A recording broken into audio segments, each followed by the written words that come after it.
सुमिरन में आजा महतरिया हो, कि सुमिरन में आजा महतरिया हो, अलैका गुहार करता हर आइल बानी बानी के भिखरिया हो, हर आइल बानी बानी के भिखरिया हो, अलैका गुहार करता कि सुमिरन में आजा महतरिया हो, सुमिरन में आजा महतरिया हो, लैका गुहार करता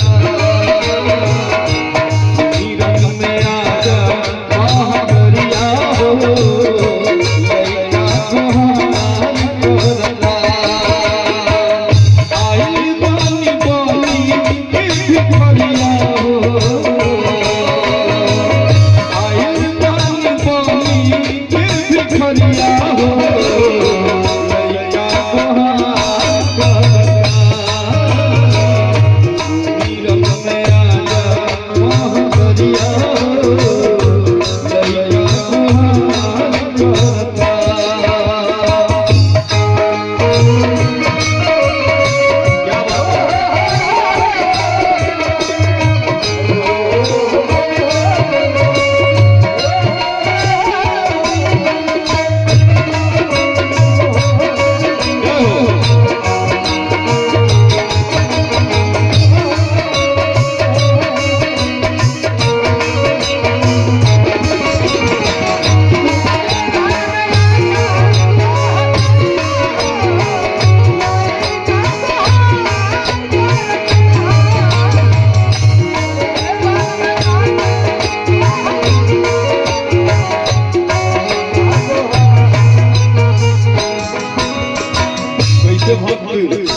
माई से कहता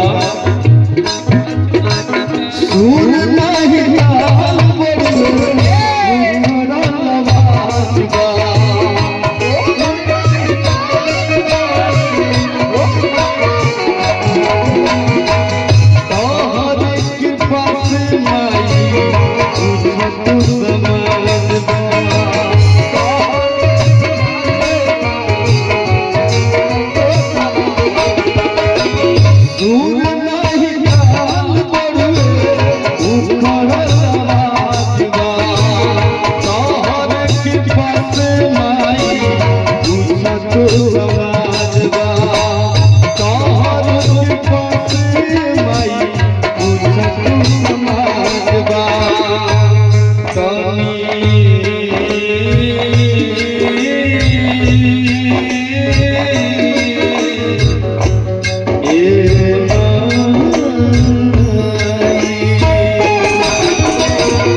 नजरिया हो,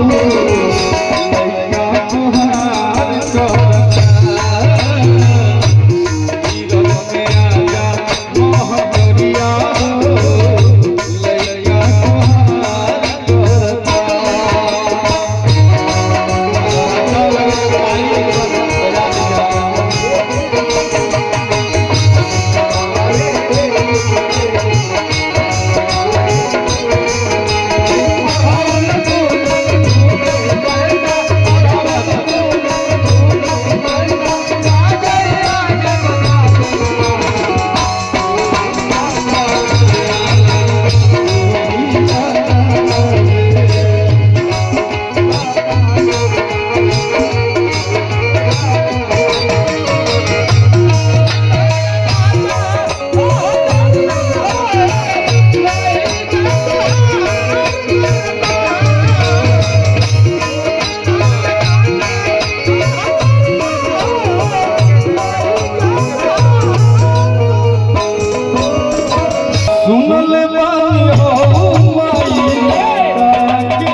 जगमी जितेंद्र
नजरिया हो